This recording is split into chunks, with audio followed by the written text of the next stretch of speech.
बरफ भूईरे विमान दुर्घटना लैंडिंग बेले ओलटिला यात्रीवाही विमान।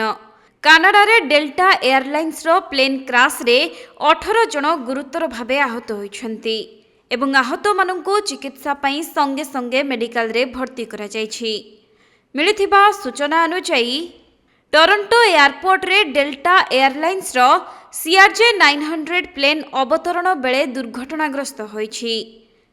आउ सेही दुर्घटनाग्रस्त विमान रे 80 जन यात्री रहिथिले। एपरिके दुर्घटना परे विमान रे निया लागि जाइथिबा देखिबाको मिलिथिला।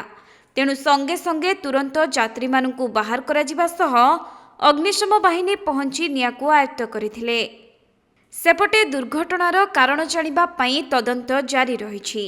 टोरंटो पियर्सन इंटरनेशनल एयरपोर्ट रो टर्मिनल 3 रु विमान उड़ान आरंभ होइछि। हेले डेल्टा एयरलाइंस फ्लाइट समेत विभिन्न विमानर उड़ान एबे बातिल करा जाइथिबा जଣା पड़िछि।